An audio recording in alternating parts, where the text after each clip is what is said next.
The Robinson family was busy preparing for a family celebration.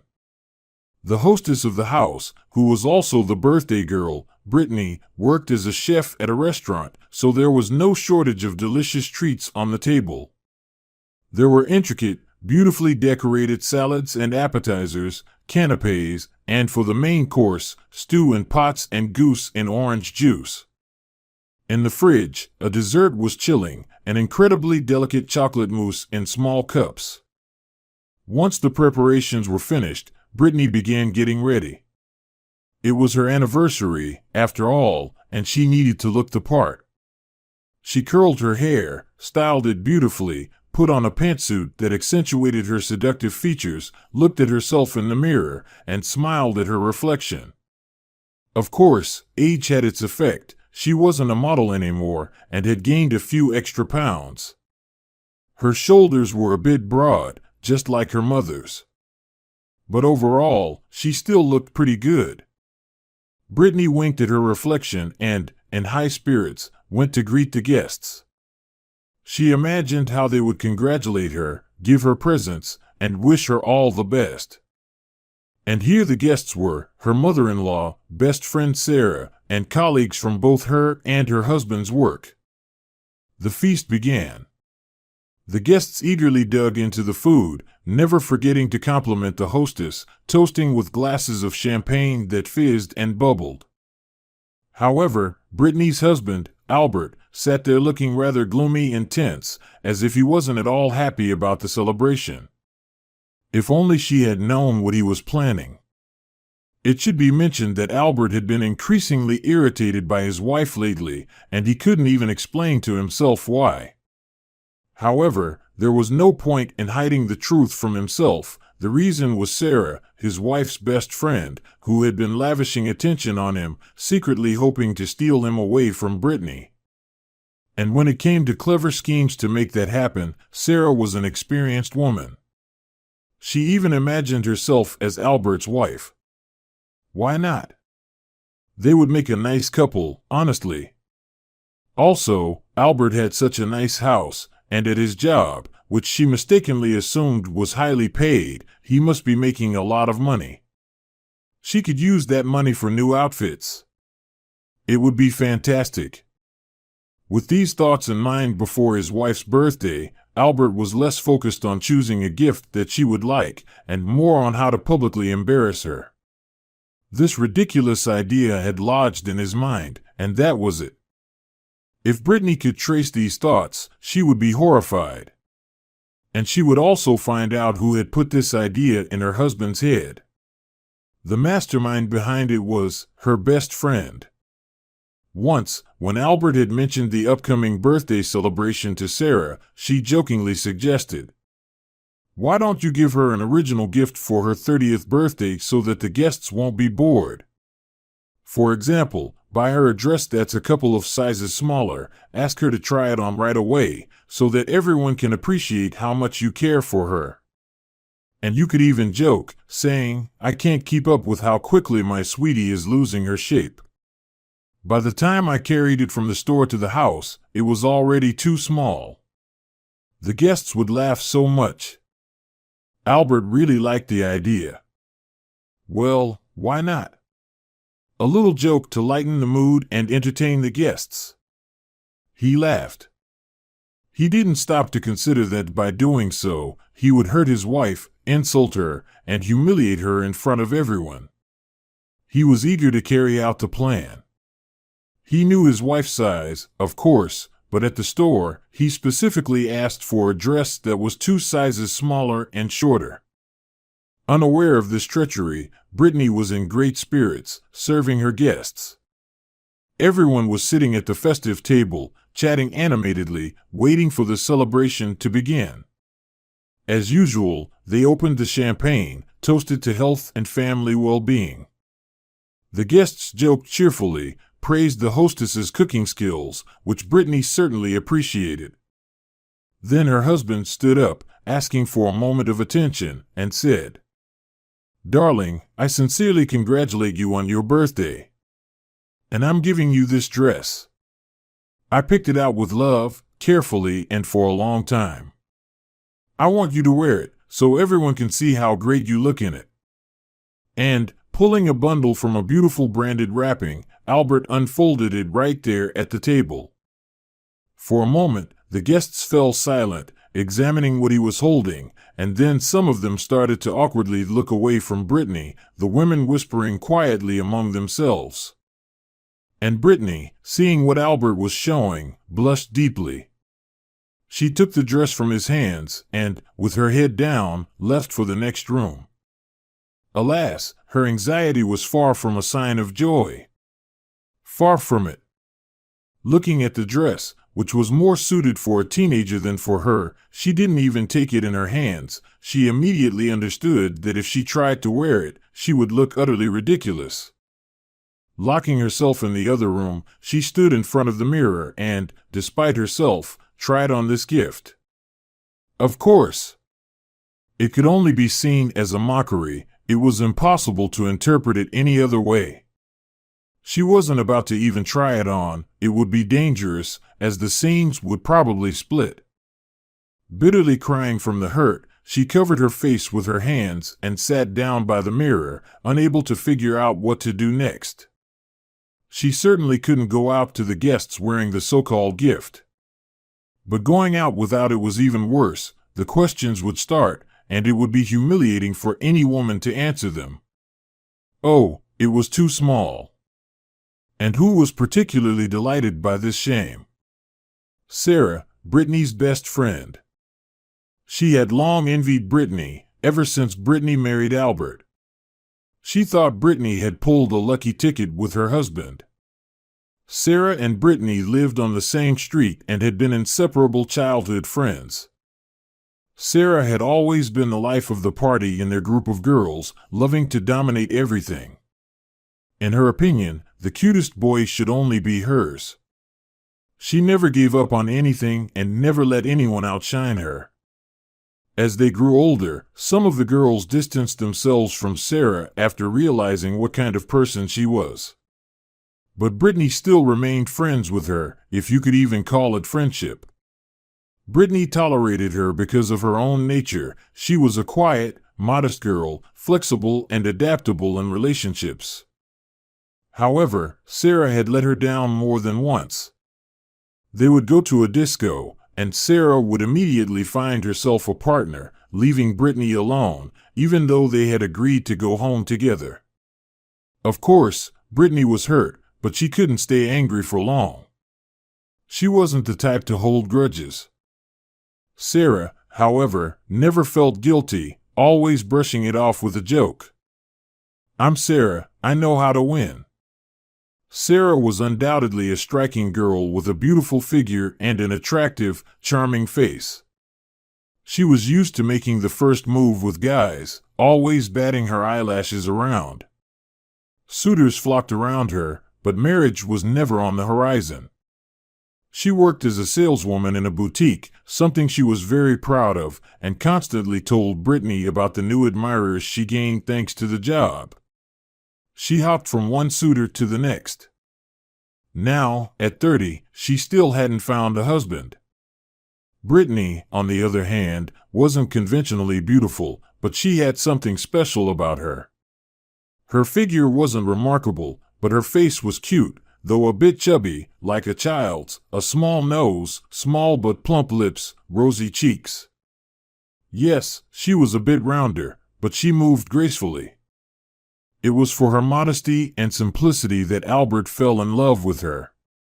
She's not arrogant, not pushy, not a show-off, doesn't try to act like a queen. And she's attractive. She'll be a good and loyal wife and a kind mother, Albert thought. It didn't take long for Albert to be sure of Brittany's decency. He also found her interesting as a conversationalist. He felt at ease with her. They would reminisce about school days, teachers, funny stories, and situations. Their meetings were always warm and heartfelt. When Albert proposed to her, Brittany was overjoyed. How lucky she was. What an amazing man Albert was. It was so strange that he chose her and not Sarah or someone else. It almost didn't seem real. Sarah was thinking the same thing. What did Albert see in Brittany? What made her so special that he married her? He drove me home too, but that's where it ended. Why? Anger and jealousy filled Sarah, and she decided to take action. Whenever she visited Brittany, she would always wear high-heeled shoes, a revealing dress, and bold makeup. And if Albert was at home, she would act unusually playful, laughing loudly on purpose, being coquettish, joking at the wrong moments, and giving him compliments right in front of his wife. However, lately, her activity had waned. She hadn't shown up at Brittany's for quite a while, citing work commitments. Brittany actually felt relieved, as her friend had started to wear on her nerves. She was getting annoyed by Sarah's endless stories about admirers, many of which were probably made up. Alas, Brittany couldn't even begin to imagine why Sarah had stopped visiting. The reason was simple: Albert and Sarah had started seeing each other. And, of course, Sarah had been the one to initiate it. One day, Albert stopped by the boutique to look for some perfume. One thing led to another, and Sarah, luring him into her trap, asked him for a ride home. Albert readily agreed. When they arrived at her house, Sarah gave him a sweet smile and said, "Albert, could you take a look at my water heater? You're an engineer, after all. It's not heating water at all, maybe you can fix it." But as soon as Albert stepped into her apartment, the cunning seductress immediately swept him into a whirlwind of passion. And the man forgot everything in the world, surrendering to the pleasures of love with his wife's friend. From then on, their meetings began, sometimes planned, sometimes accidental. Throughout their conversations, Sarah didn't hesitate to emphasize, "Albert, you live with Brittany, but are you truly happy? There are no children, no love, and she's hard to look at without tears. She was never elegant, and now she's gotten so fat, like a barrel. And you're a handsome man, you deserve more." Naturally, if you keep telling someone the same thing over and over, they'll eventually start to believe it. So, Sarah Albert turned Sarah against her own wife. That's where all the bitterness towards Brittany comes from. It's no wonder she was so upset and distressed by this cruel prank staged by her husband. "Why did he do this to me?" Brittany cried. "He saw the dress was too small for me. And why did he insist I try it on in front of everyone? And the way he was so happy about it. My humiliation, together with Sarah." Brittany clenched her fists. "If there's anyone I can't stand in my house anymore, it's her. Her feet will never cross my threshold again." "Well, thanks a lot, husband, for such a celebration." She was so upset that she got a headache. It felt like an entire family of woodpeckers had settled inside her and were pecking from the inside. Her thoughts were spinning with his joke. Waiting for a second youth, but getting a second chin. What's that about? And then he looks at Sarah to see how she'll react. And she laughs. And everyone laughs. It's just tormenting her. Her husband, even before, would sometimes get irritated for no reason, be rude, and try to poke her. For example, when Brittany shared the good news that she was made head chef, instead of celebrating with her, he started to be sarcastic. "Brittany, whatever you say, your job is useless. You could have become a food technology specialist after finishing college, more prestigious, and a higher salary. But now you'll spend the rest of your days in this dive." Brittany was hurt that her husband didn't appreciate her. Lately, everything she did was wrong in his eyes. And it had happened so suddenly. Just recently, he was praising her cooking skills, eagerly devouring her hearty and delicious soups, raisin and cinnamon buns, and all the treats she pampered him with. The house always smelled of homemade food, everything sparkled and shone in the kitchen, and it was always clean and tidy. Brittany herself was meticulous. That's why her mother-in-law respected her. But now her husband had just snapped. Brittany thought for a moment, this wasn't for nothing. She barely managed to make herself go out to the guests and, with her head held high, she answered her husband. "Darling, thank you for the wonderful dress. I tried it on, but the style isn't for me, and the color too. I'll have to return it." Everyone burst into laughter, and the guest of honor barely managed to sit through the rest of the evening, which had turned into torture for her. The evening was ruined, as was her mood. The guests left, and her husband offered to see Sarah off, while Brittany fell onto the bed and cried bitterly. Her mother-in-law couldn't hold back on the landing, grabbed her son by the sleeve of his jacket, and started scolding him. "Albert, what have you done? Why did you upset your wife like that? Aren't you ashamed? The poor girl is crying. What on earth got into you?" But the son just snapped back. "I didn't mean to. Am I to blame for her getting so fat? Maybe she'll come to her senses and lose weight. Don't interfere, Mom, we'll sort it out ourselves." Brittany had a good relationship with her mother-in-law.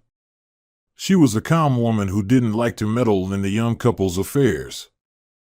Of course, sometimes she would make remarks about this or that, but they were never hurtful, more to the point. And since that was the case, her daughter-in-law didn't feel the need to argue. Peace was always better than a fight, who doesn't know that? It was just that the couple didn't have children yet. And sometimes, her mother-in-law would bring up the topic. It was time, she said, to think about heirs. They were no longer kids, and besides, she wanted to rock grandchildren on her lap. She'd say she would help them in every way, lighten their load. To which Albert would joke back, "Don't worry, your time will come, you'll get your chance." But no matter what, the son's behavior today outraged his mother.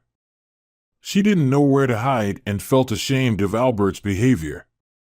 And she didn't like that flirtatious Sarah, who had been twirling around her son like a snake all evening. Wendy felt that everything was not well in her son's family. She worried deeply about it, as any mother would. Brittany had been working as a cook in a restaurant for several years, successfully handling her duties and even often giving the head chef, the one who rules the kitchen, ideas for new, original dishes. Delicacies on the menu always attract new customers, and this was undoubtedly a big plus for the restaurant's income. So, when the head chef had to ask the owner of the restaurant, young businessman Eric, for her settlement due to health reasons, he already knew who to put in her place. Brittany gladly accepted the offer. She had long secretly dreamed of being the one to decide what and how to cook, what techniques to use so that the dishes would be rated with nothing but praise by the customers. In her time, Brittany had graduated from a culinary school, so she not only had practical skills in working with ingredients, but also serious theoretical knowledge to help her create original recipes. She also wasn't shy about keeping up with the latest trends in cooking forums, creatively interpreting what she read and heard, and applying it in the restaurant. And before her, in the kitchen, where Brittany now took charge and where more than 10 people worked, everything shone and sparkled. Now, special attention was given to this. After all, cooking is a delicate and responsible process where sanitation and hygiene require due and heightened attention. The health of the customers was at stake, no more, no less. Therefore, when it came to kitchen utensils and cutlery, they had to be sparkling clean. And the equipment, not a speck of dust or dirt. Only like this, and nothing else. If only everything at home was as perfect as at work. Brittany more and more often fondly remembered the happy time when Albert used to wait for her at their usual spot for their dates. Where had the charm of tender kisses gone, and the modest, yet so touching bouquets of flowers he used to give her. They used to walk hand in hand for hours down the park alley, and when they went to the movies, they didn't always remember what the film was about. Other emotions from their interactions and embraces were enough. Her head would spin from all that happiness. Yes, there was a time, as the poet said, there was. But now, alas, it's not the same, not at all. Her husband no longer admires her words and actions, and instead, he constantly finds a way to make sarcastic remarks, even when they don't fit the situation. Before her promotion at work, he would tease her when she tried to share something joyful about her kitchen work. For example, she would tell him about a special recipe she'd come up with for baking meat with mushrooms and spices, and instead of praising her, he'd say, "Yeah, they only listen to you there because no one else is paying attention. Be careful, you might get stuck in this dive of yours, stuck in the last roles. What a profession you've chosen for yourself." And what was especially hurtful was that he wouldn't do this in private, but either in front of her mother-in-law or, even worse, in front of Sarah, her friend. And she seemed to enjoy it, giggling at these sarcastic comments. If only he held an important position at his own company. But, in reality, he was just a regular supply agent, traveling from city to city for goods and materials, and yet he acted like he had all the answers. However, Brittany knew exactly why Albert had cooled off towards her recently. She had gained a little weight. Of course, she wasn't a model.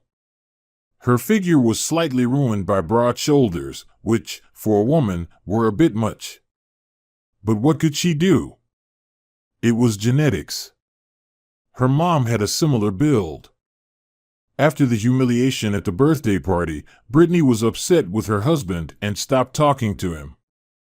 On top of that, things were getting tense at work. The restaurant's manager, who rarely gathered the staff for a morning 5-minute meeting, announced, "Soon, a sanitation and hygiene inspection commission will visit us. I ask everyone to take this visit as seriously as possible. It's not just a routine, planned inspection from the local services. No, we'll have visitors from the region. That's the situation. From my colleagues, I already know they'll be checking everything, paying the utmost attention to even the slightest cleanliness and food storage requirements. Brittany, as head chef, I'm especially warning you, the kitchen will be given the most attention. So please, take a moment to check what needs improving, so you don't have to make last-minute fixes when they arrive." Brittany didn't really need to be warned again. She understood the importance of the upcoming inspection and her own responsibility. So, upon returning to the kitchen, she took another look around. Everything seemed in order. However, why was only one worker fussing around the dishwashing machines? "Where's Kimmy?" the head chef asked with concern. "She always showed up on time. Is something wrong?" None of the kitchen staff knew anything. Meanwhile, while one dishwasher could handle the washing before the restaurant became busy, during peak hours, closer to the evening, it would definitely be too much for her. What to do? Brittany racked her brain. She would have to go to Eric. Without him, the problem couldn't be solved, since she wasn't responsible for the staff discipline. Eric was completely stunned by this news. Wow, to be without an employee who was fully responsible for dish cleanliness right before an inspection. Kimmy had worked at the restaurant for quite some time, and this was the first time she'd ever missed work like this. She seemed to be a responsible woman. What should he do in this situation? The businessman was scratching his head. To start, he decided to find out where the dishwasher lived. The accounting department gave him the address. Turning on the navigator in the car and winding through the outskirts of the city, he finally found the small house where Kimmy was supposed to live. A thin teenage girl, about 15 years old, came out when he knocked on the gate. Eric greeted her and asked, "Does Kimmy, the dishwasher, live here?" "That's my mom," the girl answered shyly. "But she's not home. She had an attack last night, something with her stomach. We called an ambulance, and the doctors took her to the hospital." Eric didn't know what to do next. It would take several days to find a replacement for Kimmy through the agency, but the inspection was tomorrow.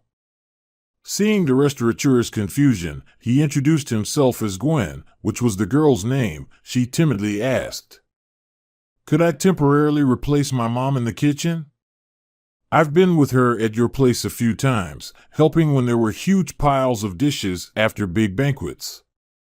My mom showed me how the dishwashers work, how to load them, so I know how to do it. And I need money right now," she added. "I need to buy medicine for my mom, bring her supplies. Maybe you could take me for a while?" She looked at Eric with pleading eyes. "I could take you, and I'll pay you properly. That's not the issue," he replied hesitantly.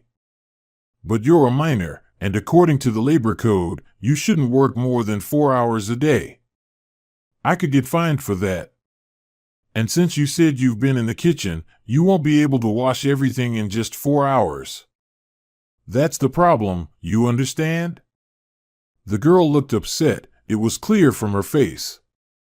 Eric thought for a little longer and finally said decisively, "Fine, as they say, 7 troubles, 1 answer. I'm in a rush in the kitchen, no choice. Can you get ready right now?" "Of course." Gwen beamed, almost jumping with joy. She clapped her hands and quickly added, "Oh, thank you. I'll be ready in no time, just a couple of minutes." She turned and ran into the house to change. In the kitchen, calling Brittany aside, Eric said, "I brought Kimmy's daughter instead of her. Her name's Gwen. Keep an eye on her and see what she's capable of. I really have no other option. I can't find anyone else right now." "Was she really with her mother here before?" "Yes," replied Brittany. "She even loaded the machines with detergents herself. She knows how to turn them on and what to do with the dishes afterward." Then she looked at the boss intently and added, "But won't we get into trouble? She's a minor." "What can I say to that?" Eric pondered. "They could, of course. But what should I do? We're in a force majeure situation, as they say. If anything happens, we'll have to figure something out." He sighed and continued, "I'll ask you to do this. In about an hour, after Gwen has worked, come and tell me how she's doing. If she's handling it well, I'll give her a little extra on top of her pay. Especially since she says her mom's in the hospital." After giving Gwen instructions and staying with her until she got the hang of things, Brittany made sure she was managing. Of course, she wasn't as quick as the adults, and she got tired more easily, which wasn't surprising. But overall, the new employee was handling things well. Everyone helped and gave her tips. When Brittany brought Gwen the money the boss had paid her before heading home, Gwen counted it and her eyes widened in surprise. "All of this for me? Just for today? Well, we can all see how hard you're working, so the boss rewarded you. It's all good. Come in tomorrow, there's plenty of work," Brittany reassured her. After the staff left, the chef spent a long time checking her domain, making sure nothing was forgotten, and checking that everything was clean in the corners. Everything seemed fine. Well, that's good. Brittany got home closer to midnight, but her husband wasn't there yet. She decided to call. Albert didn't pick up the phone right away, and his wife immediately realized he wasn't sober. When he started making excuses, saying he had been out of town on business and was now writing a report for the company, it became clear he was lying. And badly at that. He might have been out of town, Brittany thought, but writing a report at midnight in the office is pushing it. Even a fool wouldn't believe that. She went to bed with a heavy heart, a bad feeling about something. A commission from the region arrived at Eric's restaurant after lunch. The entire staff, including the manager, was nervous while waiting. Although, of course, this didn't affect the customers at all. They were all served politely, dishes were brought hot and delicious, and the waiters were extremely attentive. Accompanied by Eric, 2 men and 1 woman, all dressed in crisp white coats provided by the management, toured all the rooms of the restaurant, inspecting them thoroughly and for a long time. They didn't hesitate to reach up with napkins to the tops of cabinets and exhaust fans, peered into trash bins. There was nothing to complain about, everything met the standards and rules. It seemed like the storm had passed. But not so fast. As they were finishing inspecting the kitchen, the inspectors noticed Gwen among the staff. No, she was dressed according to all the standards, but her age. It was clearly noticeable that she was still a teenager. A scandal was brewing. Eric had a strong premonition that the commission would head straight to his office and would surely mention the presence of a minor worker in their final report. And that meant a guaranteed fine, inquiries from the city administration, labor inspections. In short, it wouldn't end well. But Brittany didn't panic. "Excuse me," she addressed the commission members, who were already starting to frown. "This is my daughter, Gwen. I brought her on a tour. She's finishing 8th grade this year and plans to enroll in a food industry college. She's already trying to cook at home, and I'm helping her." She paused and added, "I brought her here so she could see what she'll be dealing with once she gets her education. I'm preparing my replacement, so to speak.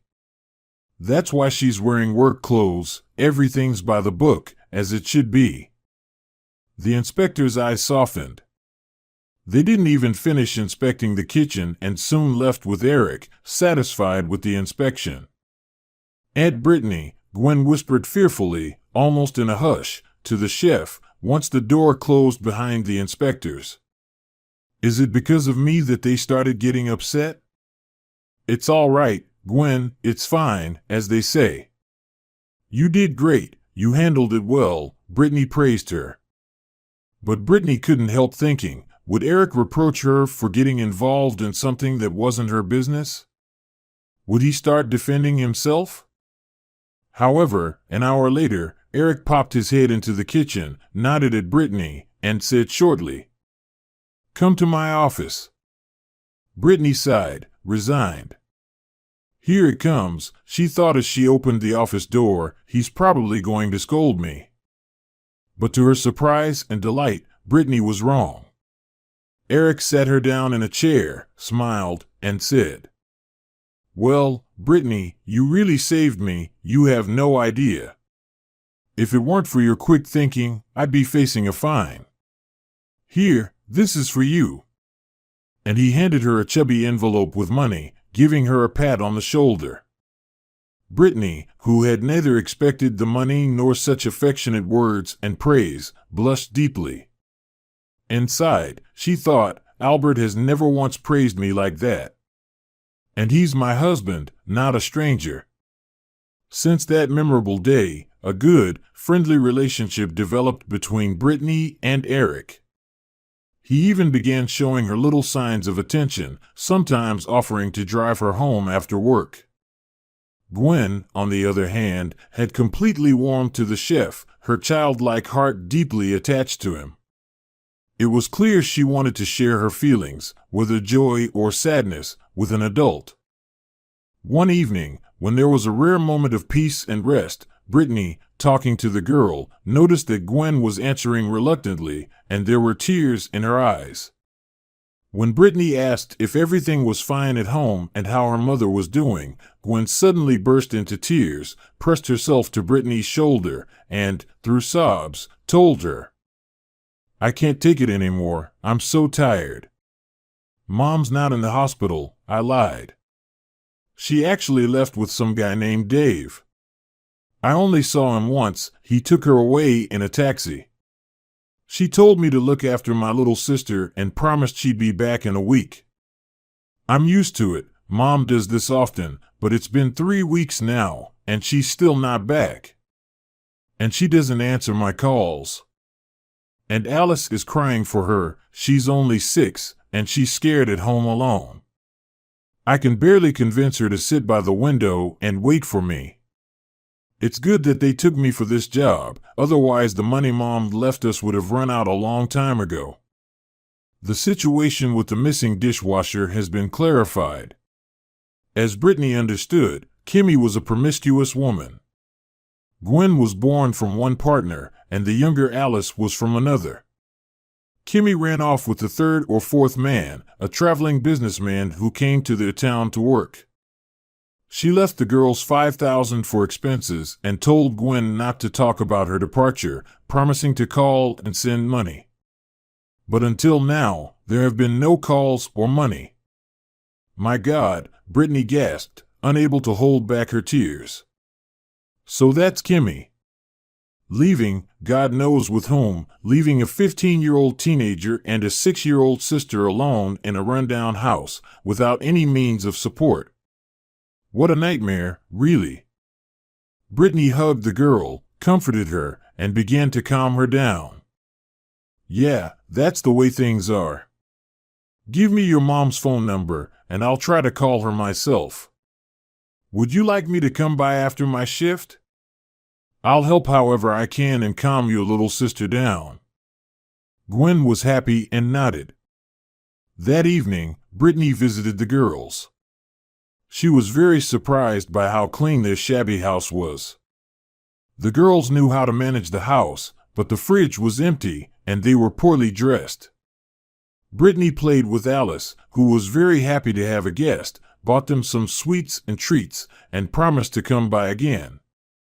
On her way home, Brittany kept calling Kimmy, seething with anger. She wanted to tell that miserable excuse for a mother everything she thought of her. Finally, someone picked up the phone. There was laughter and loud music in the background, and with a slurred voice, they responded. Yeah, I'm listening. Who's this? Brittany didn't hesitate and immediately began. Kimmy, it's Brittany, the head chef at the restaurant. Where are you? Why are you skipping work? You left your kids alone? Are you even in your right mind? You can lose your parental rights for this. Brittany hoped that this scolding would at least sober up the mother, but it didn't. Kimmy just replied indifferently. Don't try to teach me life lessons. Let them take my rights away. Gwen is already grown, she'll manage with Alice. Let them deal with it. And I don't care about my job, fire me. I might be starting a new life. I met such a man. He just doesn't know about my huge baggage yet. I'll be back soon, there's no way around it, so don't try to guilt trip me. You have kids of your own, and then you'll understand what it's like to give up everything because of them. Brittany was in shock but didn't rush to tell anyone, understanding that if she raised a fuss, the girls would immediately be taken to an orphanage. So she took it upon herself to look after them. From that point on, Brittany was consumed with the thought of how to help the poor girls. In her emotional state, she even shared everything with her husband and timidly asked, Albert, what if Kimmy doesn't come to her senses or doesn't come back? I feel so sorry for the girls, they'll end up in the orphanage. Maybe we should take guardianship over them? What do you think? They're not babies anymore, they can manage around the house, they're smart. They just need someone to look after them, I'll take care of the upbringing. Her husband didn't just get furious, he jumped out of his chair and yelled. What are you even saying? I don't need 2 more strangers' kids in this house. Why would I want that burden? That woman had them like cats, let her deal with it. I don't even want to hear about it. Brittany waved her hand and went to her bedroom, crying bitterly again, realizing once more how different she and Albert were as people. Meanwhile, her husband was deep in an affair with Sarah. He was completely captivated by her. Even though he and his wife were the same age, his mistress looked much younger, slim, tall, well-groomed, dressed fashionably and with taste. Thanks to her appearance and the way she carried herself, she looked young and fresh. Albert was flattered to have such a gorgeous mistress. When she sat in his car, he felt like a cool macho. He was lost in his fantasies. All his thoughts were about her and the eager anticipation of their next meeting. Sometimes he lost track of reality. He wanted to see her every day, every hour.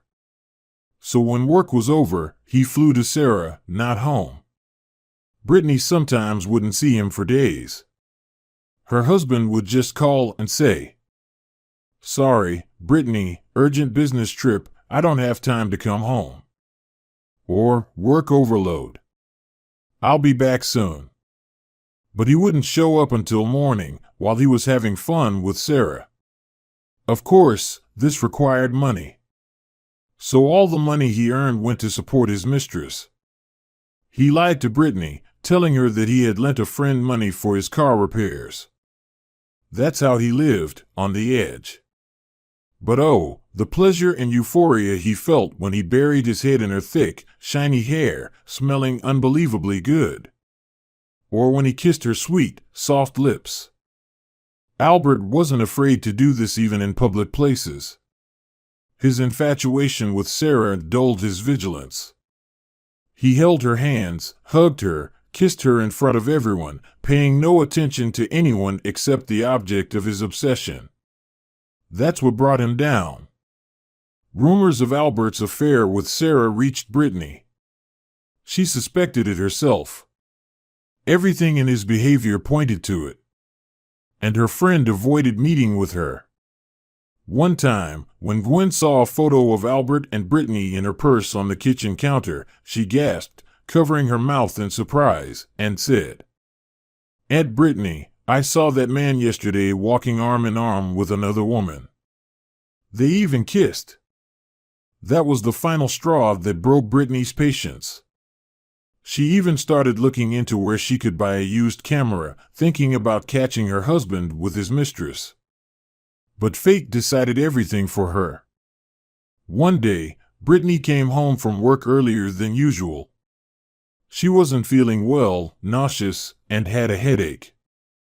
She opened the door with her key, entered the hallway, and froze. From their bedroom came the sounds of sighs, moans, and some rustling.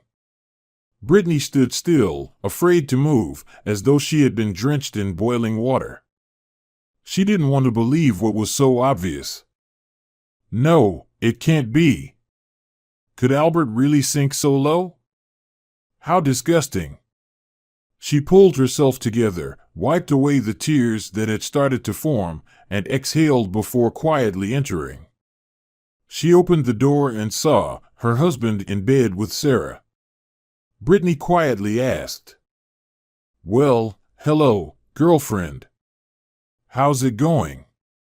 Comfortable here? And I see you're not ashamed, huh? Now get out of here, both of you. I can't stand the sight of you." Well, everything's been revealed now. If you're going to cheat so shamelessly and openly, then I have no place here, Brittany thought through her sobs, choking on her tears. He promised to love and be faithful until death.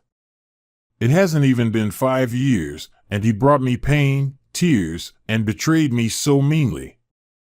There's no family left with Albert. It's over. Maybe there's something wrong with me if I drove him to Sarah. And with those thoughts, Brittany felt such pain. It felt like her heart couldn't bear the bitterness and was about to burst from her chest. She tried to calm herself down. "It's okay. I'll file for a divorce and start a new life. Maybe it's not all lost yet."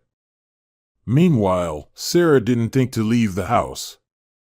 She wasn't flustered and acted like she owned the place. She was confident that Brittany wouldn't do anything to her, knowing that her friend couldn't make a scene. Sarah also knew that Albert was completely in love with her and under her hypnotic spell, so he wouldn't allow any scandal. Sarah had started the affair with Albert out of curiosity, for variety's sake. But over time, she got so caught up in it that she realized life without Albert was boring and uninteresting. He wrapped her in warmth and care, bought her gifts, loved her with all his heart. On top of everything, he exuded such an aura of passion that she thought only of him, wanting to see and hear him every minute. His kisses drove her wild, and her head spun.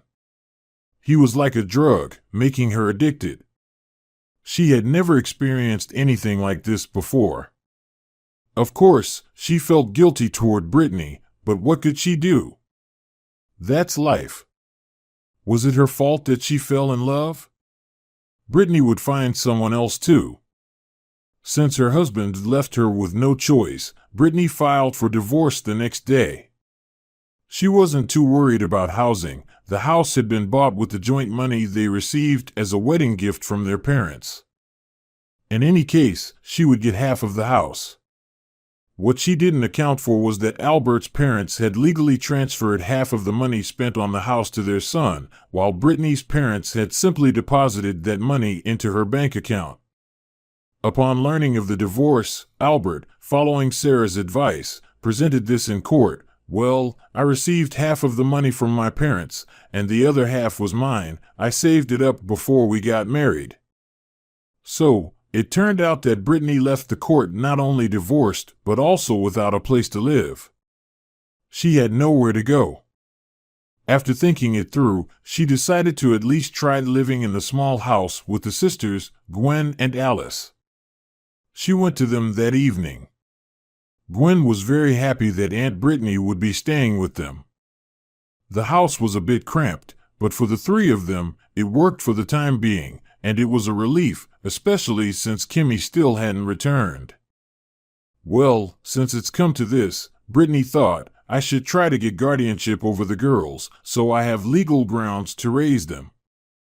But at the guardianship office, after reviewing the circumstances, they were in no rush to process the paperwork.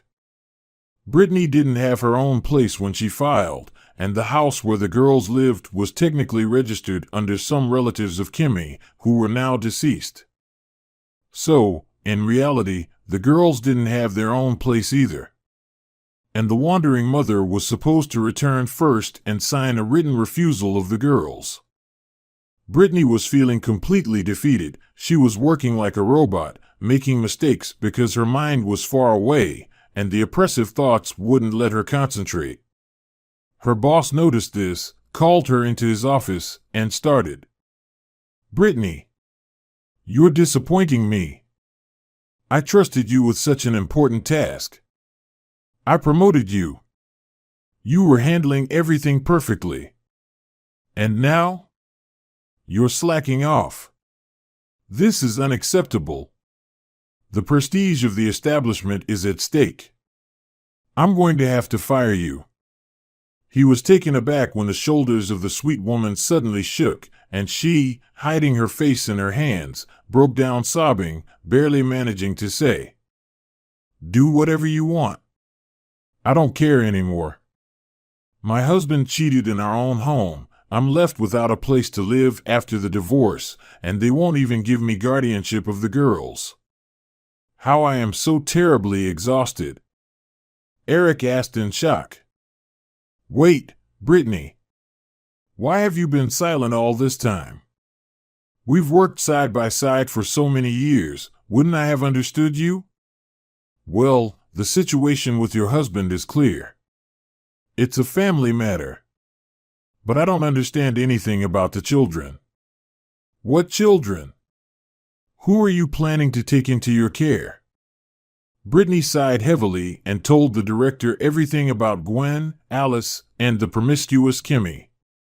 It was impossible to hide any longer. She could no longer keep this secret inside. She needed to speak out. Eric was silent for a long time, thinking, reflecting, and then he responded. Well, this is news.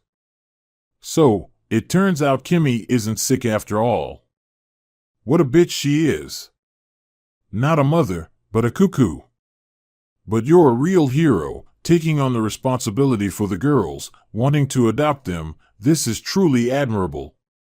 You know what? I promise I'll contact my lawyers tomorrow, and we'll figure out together how to make this work. As for the housing, of course, your husband lied to you shamelessly.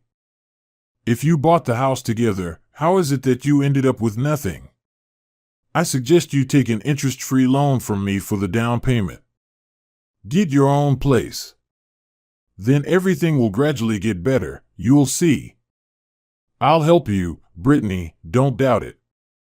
We'll solve your problem step by step. Don't lose hope. You're a smart woman, an excellent specialist, and an attractive one too. I won't leave you in trouble. Brittany stopped crying and looked at her boss with immense gratitude. Eric, thank you so much for everything. You have no idea how important it was for me for someone to listen to me. I feel lighter now. And maybe you're right about the apartment? Once I have my own place, it'll be easier to adopt the girls. I've gotten so attached to them, I can't abandon them. I'll do whatever it takes for them to stay with me. Brittany felt a surge of hope. Eric never made empty promises. If he said he would do something, he would. In an instant, her soul melted, and with it, energy filled her. Everything seemed to be going smoothly, and everything was prepared as well as could be. That evening, Brittany fussed over the children like a hen with her chicks, filled with the hope of Eric's promise to help. It's all right, my darlings, she hugged them both tightly. I won't abandon you, my sweet ones. But we need to find your mom first and see what she says. How I would love to live with you always, to love and care for you. Do you miss your mom? Little Alice, of course, answered that she missed her, as she couldn't understand why her mother had abandoned them. She believed that she would return home soon. But Gwen responded honestly. I would also like to live with you, Aunt Brittany. I don't understand why Mom is like this, why she doesn't love us. Why does she leave us? It's hard for me to understand. And if she doesn't come back, I won't be able to handle Alice, and I don't want to go to the orphanage either. But you're so kind, so good, a mother like you is something to dream of. Brittany felt warmth in her heart as she hugged the girls like her own, realizing that she could no longer not care for them. She had fallen in love with them with all her heart. Eric used all his connections with lawyers and social services, and the negligent mother was quickly found in another city. No, she hadn't fallen into alcoholism. She looked quite respectable, dressed in the latest fashion. Everyone was simply shocked at how cynically and easily she abandoned her own children upon hearing that Brittany had decided to take them into her care. She was stripped of her parental rights. Alice was crying, desperate to go to her mother, while Gwen held her sister tightly and whispered to her, "Don't cry. We don't need her. She's a traitor. We'll be better off with Aunt Brittany. She loves us and will never betray us." But how do you explain to a 6-year-old how their mother could not love them? Brittany tried one last time to reach the conscience of the promiscuous mother. Kimmy, what are you doing? Do you even understand that this is forever? You're losing your children.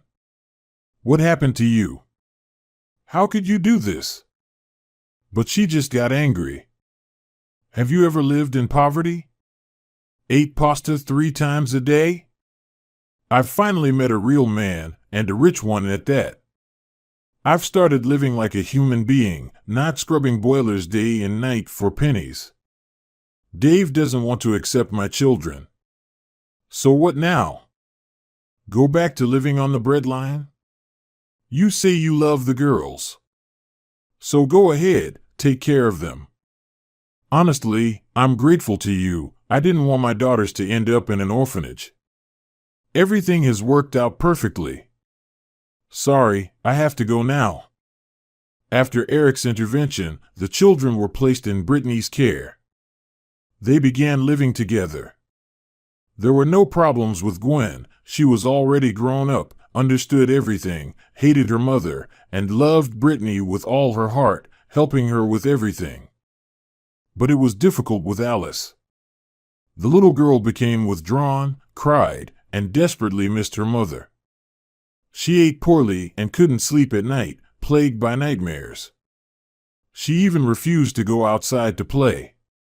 Brittany was very worried, unsure of how to help the girl, and following the advice of a psychologist, one day she brought a puppy hidden under her coat. It was thin and dirty, whining pitifully and trembling. Veronica immediately grabbed it, asking, "Aunt Brittany, where did you find him? Poor thing. I think his paw hurts. Can I feed him?"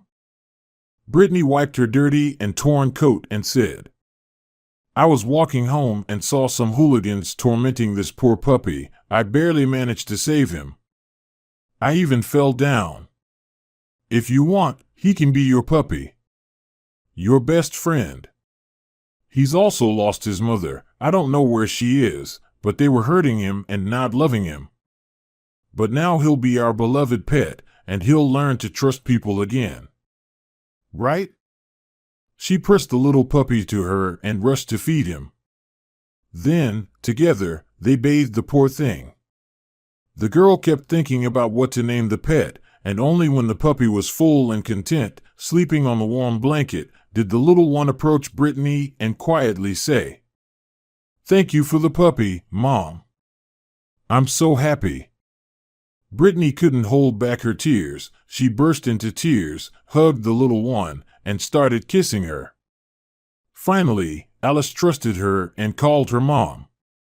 These were the most long-awaited words of her life. Eric continued to help Brittany and decided to convince her to appeal the case in court regarding her house. Brittany told him how Albert's lawyers had taken advantage of her ignorance about property division. Eric, with his background in law before starting his restaurant business, quickly realized that the lawyers had exploited Brittany's lack of knowledge on the matter. "If you want," he suggested, "you can file a petition to reconsider the case about the house division. I'm sure it will be won." After thinking it over, Brittany agreed. She still couldn't forget the humiliation from the scene of her husband's betrayal, his rude, insulting attitude toward her, and the shame she experienced on her birthday. Why should she forgive something like that? And then, it turned out that her property was being used by Sarah, the vile traitor, the homewrecker. Now she was in her house as if she were the mistress. Eric, using his connections with lawyers, found a renowned attorney who prepared irrefutable evidence of the unlawful decision made by the previous judge. As a result, half of the house was awarded to Brittany. Upon learning of Albert's failure, Sarah caused a huge scandal. That night, Albert learned a lot of new and unexpected things about himself. He learned that he was a spineless, incapable creature who couldn't stand up for himself, and that no one valued or respected him at work since they didn't offer him a good position. And these were just the mildest assessments. The stress and humiliation, especially from the woman he had literally worshipped, cared for, and cherished, caused Albert to go off track for a few days. After the scandal, Sarah packed her things and moved into an apartment. But just a week later, Albert saw her leaving an expensive restaurant, arm in arm with an imposing man with distinguished gray at his temples. So, she never loved him. She had only used him as long as it was interesting and beneficial. This completely broke Albert. Like millions of others, he sought oblivion in wine. But wine never brought anything good to anyone, and it didn't bring anything good to Albert either. In just 1 year, Albert, once a confident young man with an interesting appearance, had turned into a pitiful alcoholic. He lost his driver's license after being caught driving drunk multiple times. He had to move out of his house because he had no money to pay for his half, which now belonged to his ex-wife. A little more time passed, and Albert was politely asked to leave his company. His regular binges were interfering with his work, and people like him were not kept anywhere. The only place that would hire him was a property maintenance company, and now Albert, a university graduate with an engineering degree, worked as a simple plumber, responding to calls to fix leaky taps and unclog toilets in apartments. Eric, too, had grown up without a mother. She died when he was 7. He was raised by his father and his grandparents. He remembered his mother well, and he still had pictures of her with him. In those photos, she was so young and cheerful. He remembered how she loved him, sang him lullabies, and even though many years had passed, her voice and the warmth of her hands remained clearly in his memory. And although his grandmother took on all the responsibilities of raising him, he still missed his mother. That's why he understood the feelings of those children abandoned by their careless mother. The more Eric spent time with Brittany, the more he realized that he was falling in love with her. He liked this woman, kind, decent, domestic, and neat. She also had a pleasant appearance, especially her smile, the mischievous dimples in her cheeks, and her small, cute nose. He couldn't imagine his restaurant without Brittany. She brought order everywhere, solved all problems, and even if he wasn't around, she could handle everything on her own. Eric welcomed such practical people in his business, and that's why he thought, what if we team up and run the restaurant together? That was an idea. He also made up his mind that he wanted to spend his whole life with Brittany. The children were no obstacle, as he loved them dearly, spent time with them, and had also become attached to them. He knew Brittany was actively looking at apartments to buy, so he decided to propose something interesting. Brittany, can we switch to a more familiar form of address? We've been friends for a long time. I wanted to propose something to you. First of all, starting tomorrow, you are no longer the head chef, but my deputy. We'll run the restaurant together. I trust you like I trust myself. And the second proposal. Why do you need to buy an apartment? I live outside the city, and there's a great house nearby for sale, spacious, and the owners are urgently moving abroad. The price is very favorable. I'd be happy if you and the kids lived nearby. We'd see each other even more. And the third proposal. I like you a lot. No, that's not it. I've fallen in love with you. Yes, don't be surprised. I've known you for so many years, but it turns out I didn't really know you at all. I've never met a woman like you. Maybe we could have dinner together tonight. Are you okay with that? The man said, somewhat flustered and nervous. It was so unexpected and pleasant at the same time that Brittany's mouth went dry, and for a few minutes she couldn't figure out what to say.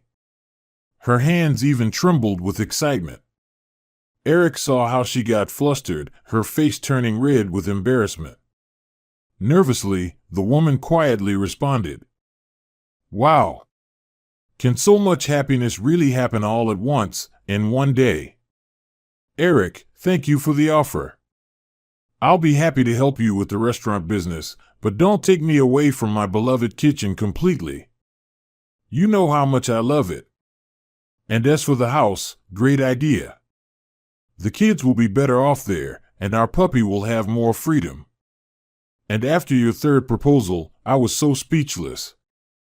I can't believe you like me as a woman. My ex spent years convincing me that I was fat and unattractive, and after the divorce, I gave up on myself. Eric couldn't hold back anymore.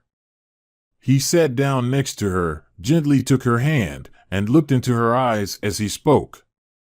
You're not fat at all, and your ex is a fool. You're appetizing and desirable. When I look at your curves, my head spins. You have no idea how attractive you are. Just trust me and let me be by your side." She instinctively reached toward him and kissed him. He responded the same way, gently kissing her on the nose, cheeks, and lips, murmuring, "You're my happiness, my joy, and my love. How wonderful it is that you're here with me." From that moment on, Brittany's life literally turned upside down. She had no idea that a man could love and cherish a woman the way Eric did. At first, they were just dating, and their love grew deeper every day. Eric helped Brittany buy a house, and they lived next to each other, spending almost all their time together. A year later, they got married and moved into Eric's house. Brittany would melt every night when Eric whispered how much he loved her, holding her close, feeling their hearts beat in sync.